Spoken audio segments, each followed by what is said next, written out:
Look, if you're like me, you don't have a lot of MT. You don't have a lot of currency. Maybe that's because you just haven't grinded the game enough, or maybe you're a foolish human being who thinks packs will actually reward you at some point, or you do it for content like me. I think I'm some combo of the two, not really sure. So let's count down the top 10 cards available right now for under 100k MT that will improve your chances of actually winning games both offline or online. So, couple rules right off the bat. Card has to actually be under 100k MT. If a card is 101,000 MT, it doesn't count. It's not going to be on the list. Got to do some hand holding here. I feel like you should know that already based on the title of this video, but whatever. It doesn't really matter. Number 2, there are honorable mentions, and in the top 10 they are ranked to a certain extent, but gameplay this year is so varied. It all depends on like play style and like personal preference. This year more so than I think like last year, 2K21, where it was just like, who has the broken animations? Cool, you're good. So there could be a situation where like a card ranked at like 5 will be better for you or play better for you than like a card ranked at 2, so I do my best. So let's get started with some honorable mentions. Jaden McDaniels would be my first honorable mention. Now, I actually think he probably deserves to be on this list, but I haven't played with him enough to really say concretely that he should be in the top 10. That being said, he's really good.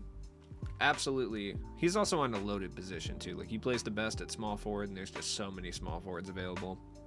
Now, that being said, for his price, he's going to probably get the most bang for your buck. Like, the jump shot is, I wouldn't say bad and I wouldn't say great either. It's just kind of in the middle. It's like pretty solid, right? If you use Bob Cousy, like, you know, he is a defensive lock that's going to be able to create and attack the rim.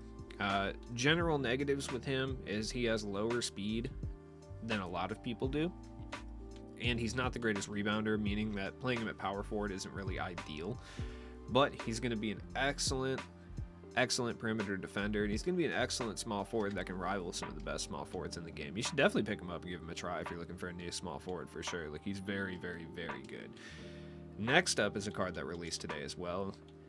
With this card, he makes more sense to be in the honorable mention because it's just like Rodman is so heavily, I don't know, I want to say he's very particular. You have to have like a particular playstyle or a particular need to run Rodman most of the time. Now, he's got a slowish jumper for sure. The difference between Ewing base on normal and Ewing on quick is not really great. That being said, he's one of the best defensive cards in the entire game. He can move a little bit, but he's strictly going to be a defensive first small forward. He can play the power forward, by the way. He is going to be smaller for sure, but he gets really good rebounding animation, so you don't really have to worry too much about him. But Rodman is gas. And he does have like clamp breaker and quick first step too, in addition to a bunch of defensive badges. So he can run rim and he'll shoot wide open threes for sure. Like, the Ewing base is not great, but it's easy to green. You know what I mean? Bars. Dennis Rodman is he's good. Also, like, I know this doesn't factor into the game at all, but like, you need a crazy person on your team, so it's like you kind of need him. Next honorable mention is a card that very particular for playstyle for sure, and that's Mike D'Antoni. I mean, S tier mustache, certainly. He has just the vibe that you kind of want on your team. I'm not really sure what his vibe really is. Like, he looks like, I feel like we all went to school with like a guy who looked like this that was really into Children of Bodom, or like some type of weird metal band that you've never heard of before. Mustache definitely wispier than a 1970s porn stash like Mike D'Antoni has, but he's basically Stephen Curry. We're at the point of the year where 2K is going to turn random cards or random people into other people at this point. So we're going to have guys who are basically cheaper versions of Curry and cheaper versions of LeBron, etc. Mike D'Antoni is cheap Curry from this point forward. Like, I think a couple years ago it was Don Bassett. They're going to pick a random white guy and make him a current NBA superstar. It's like, it's what they do. It's in their DNA. Mike D'Antoni's good, though. He's just a little small, but other than that, he plays passable enough defense and can get you buckets. Next up, DeMar DeRozan. You can get DeMar DeRozan for about 35k, and I think he's worth it.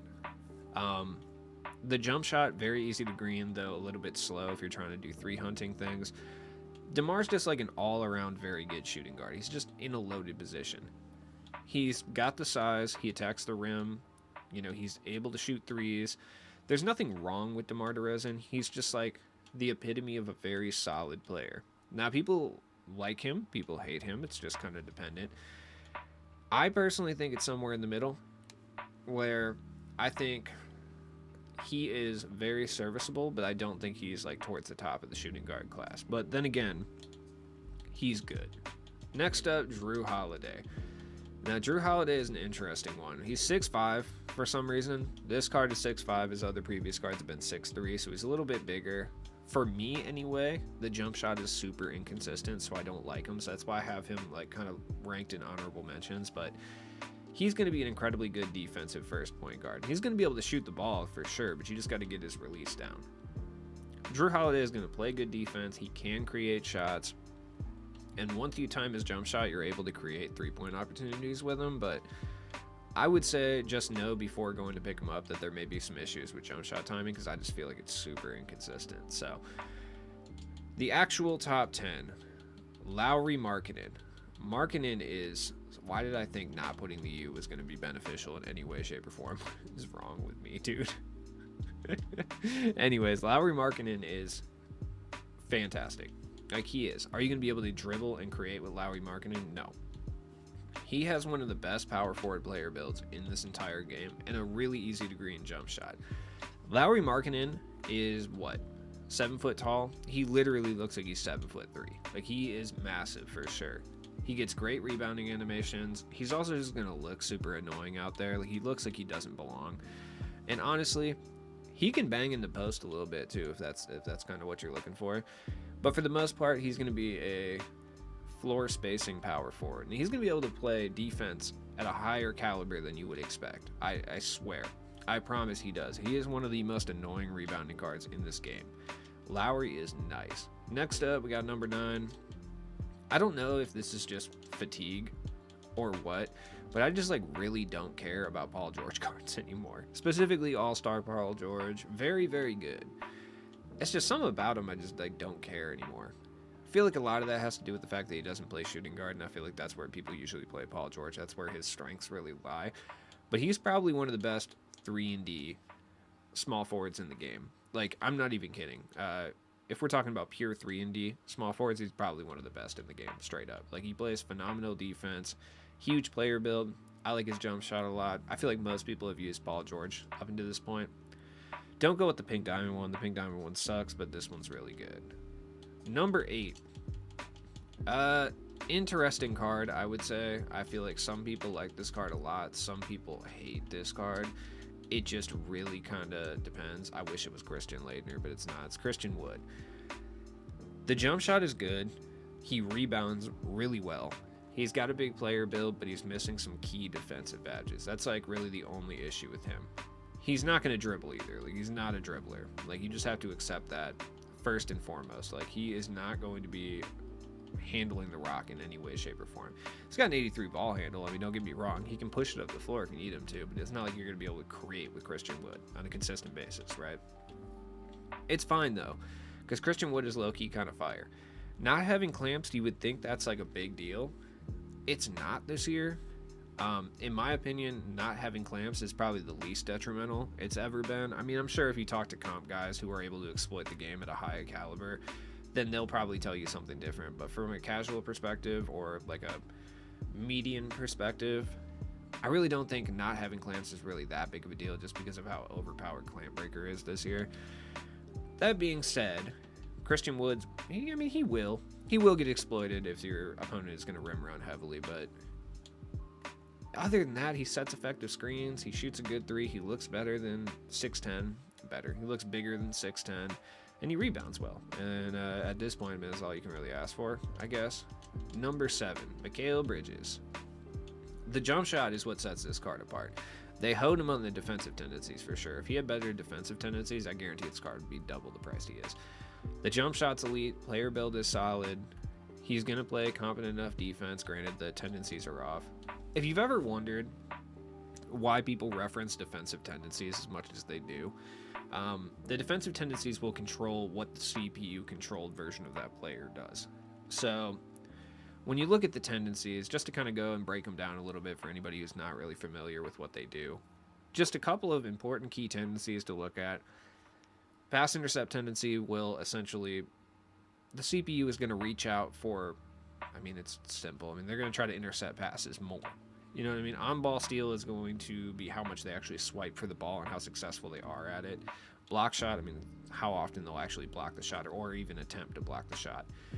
Foul tendency, I'm still not 100% sure on that one. Like, I don't know if a higher foul tendency creates more fouls or less fouls.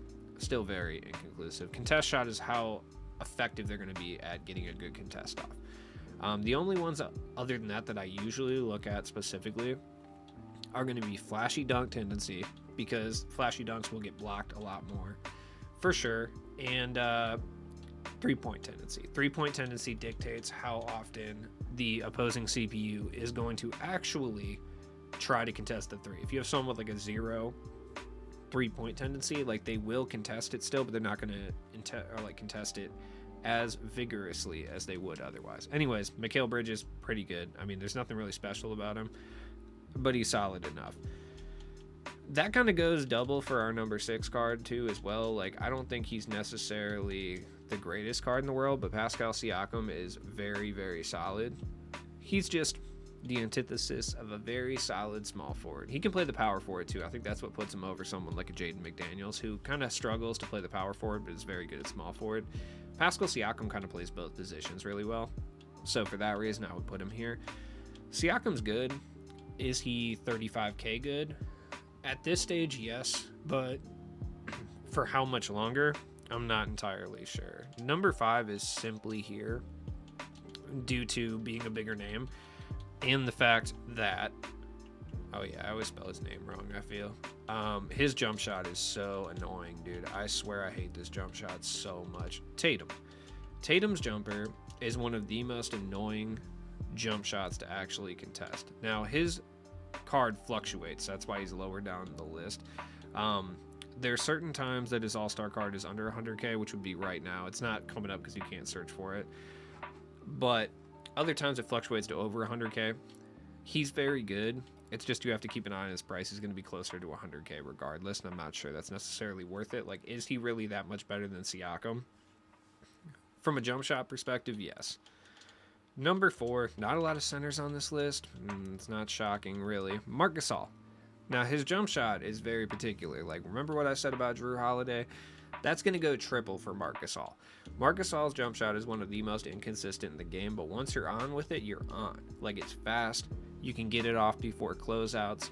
He's just huge as well. Like, masher, post spin, like catch and shoot, limitless range, and corner specialist. He's got anchor. He plays incredibly good defense. He's a beast in the paint. He can pass. He's not going to be dribbling, but he can facilitate to a certain extent. Like, Marc Gasol is very good. It's just, it all comes down to, can you time his jump shot consistently? Now, the opposite for his brother, who's number 3. Pau Gasol is a different breed entirely. His jump shot is one of the best, in my opinion, for a big man. It is one of the easiest to green. I love this jumper. I've loved this jumper since his Amethyst came out in the very first season. Now, you may think that Pau's going to get dogged up in the paint because he's, like, kind of skinnier, and you would be wrong. Fantastic rebound animations. He moves a little bit quicker. He actually holds his own in the paint.